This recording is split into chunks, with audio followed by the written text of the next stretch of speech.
What is up, ladies and gentlemen? It is one and only CJ the Cheese DJ here, back with another Ark Insight video. And today, as you can probably tell, we are taking a look at the Iguanodon and the Parasaur. Now, these guys are both herbivores. They're both pretty easy tames to tame up. They both can be bowled. They're both herbivores, like I said. They're built for, traversing terrain and carrying players. But the question is, which one is better? Now, the Iguanodon has only recently come out, while the Parasaur was one of the original dinosaurs on the Ark, meaning that it will soon get a long due upgrade to itself, as the devs have stated that they will be giving the first gen of dinosaurs that were on the Ark a bit of an improvement, stat-wise as well as ability-wise. But for now, we will be testing their weight, their movement speed, their health, their melee damage, and then we will be pitting them against each other to see who will win in a battle to the death. That's right, death. Okay, first off, the Iguanodon. Now, he already has a base health of 250, base of 200 stamina, base 375 weight, 125 melee damage, and 100 movement speed. Now, in certain aspects, these are already better than the Parasaurs. I can tell you now that its health, its weight, and its stamina is better than the Parasaur. Come across here to the Parasaur. Parasaur only has 200 health. Sorry, they have the same amount of stamina. I said the Iguanodon was better. They have the same amount of stamina. The Iguanodon's weight is better at 375 in comparison to the 280 on the Parasaur. And the melee damage is the same. However, the Parasaur has 167 movement speed over 100 movement speed on the Iguanodon. Okay, so now that that's done, we're going to put them through the speed course and see how fast they are. Alrighty, so before we get on with their speed, just a quick little bit of information before we continue. Now, the Parasaur here, he's only got the one stance. You can see there he's bipedal, sorry. So he's only got the one stance and he cannot jump. However, if we come across to the Iguanodon, that is a different story. Now, the Iguanodon is bipedal as well as quadrupedal. You can see there you're able to switch between quadrupedal and bipedal, which is rather impressive. Now, he does have a little fancy attack, which is rather entertaining, I must say. Imagine getting prodded by someone's thumbs. Imagine being prodded to death. That's some way to go out. However, the Iguanodon can also jump. However, he can only jump while in bipedal mode, so that means that you can't actually jump and attack at the same time. You can, however, jump in quadrupedal mode. So we completed the course with the Iguanodon in both his stances, in his quadrupedal and bipedal, and his quadrupedal was the fastest stance. He managed to complete the course in 6.2 seconds, while being bipedal, he actually managed to complete the course in a slower amount of time at 9.53 seconds. Now, one thing that as well that I have forgotten to mention is that while in his four-legged form, or otherwise known as quadrupedal form, look at me being all sciencey and using big terms, he actually doesn't utilize any stamina while sprinting, as well as while jumping, which is rather impressive, I must say. He'd make quite the getaway dino in terms of escaping other enemy PvPers, or other dinos, in fact. Now, poor little Parasaur over here took his sweet time trying to complete the course. Poor little guy. He managed to complete it in 11.3 seconds, which is a lot slower than both forms of the Iguanodon's stances that it has, which, it's kind of worrisome. Now, as well as this, the Parasaur actually utilizes more stamina than the Iguanodon as well, meaning that the Iguanodon has much more stamina than the Parasaur. So the Parasaur is again at a disadvantage on that part as well.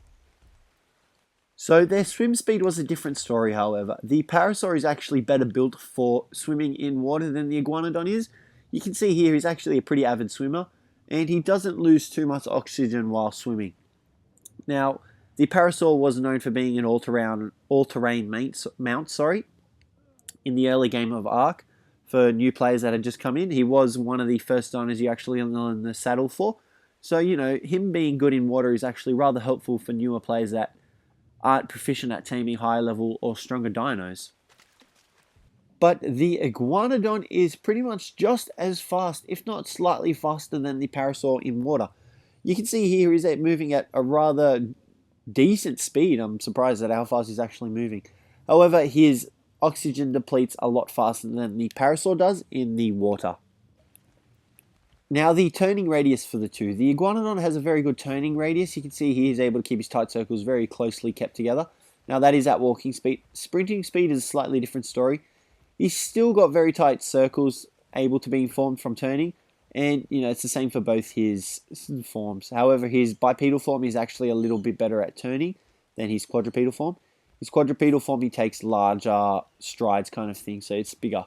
Okay, I don't know about you, but I am really dizzy right now. Whew, all right, next up we're going to look at the Parasaur's turning radius. So the Parasaur is pretty much better at turning than the Iguanodon is actually, in my opinion. You can see here we're sprinting, and it's very tightly kept.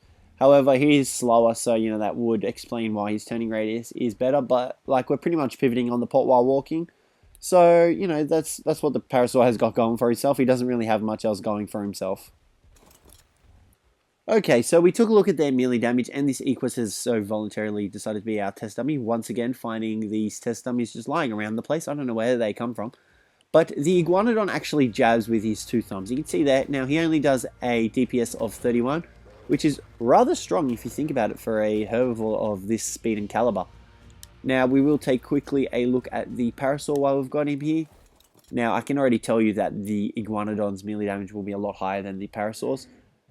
And you can see that 15. So the Iguanodon is double that of the Parasaur's melee damage, which is incredible. So you're definitely going to... Poor Equus, I'm sorry, buddy. Well, you're definitely going to want to tame yourself an Iguanodon.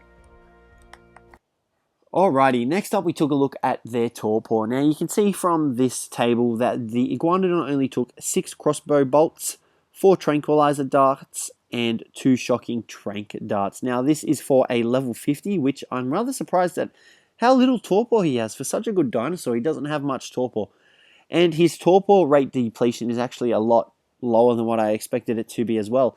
It only drops at 0.6 per second, which, that's very surprising. I honestly did not expect it to be that low. Now, the Parasaur, however, only took 4 crossbow bolts, 3 long neck darts, and 2 shocking trank darts. Only a few lower than the Iguanodon, which, isn't really anything too major. But he did have the same torpor rate loss as the Iguanodon at 0.6, which is rather impressive. And we're back, and everything's set. We're going for the Parasaur. We're going to let him attack first, because he's slightly weaker than the Iguanodon. Alright, here we go, he's set. Now, we're going to do a quick summary of the two while they battle it out, and here they go, they are away. I doubt this will last very long. But you can see there, he's pretty angsty. Alright, so whether you should tame either one or both, well, you probably already know the answer yourselves. The Iguanodon is definitely the one worth taming over that. Look at that, he just demolished the Parasaur.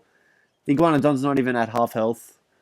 Well, he's slightly at. He's just above half health. So it's definitely worth taming the Iguanodon. I mean, the fact that his sprint at quadrupedal form doesn't actually use stamina, and the ability to jump doesn't use stamina, you can level this guy up crazily in movement speed, stamina, and weight, and he'll be pretty much like a mini transporter, mini woolly rhino, able to move stuff over long distances, because he's got the invincible amount of stamina. Like, it just doesn't deplete. It's pretty amazing. Alrighty, guys. Well, that'll be it for today. Hopefully you guys found this useful and helpful. If you did, don't forget to leave a like and let me know down below. Thanks for watching, guys, and I will catch you in the next one.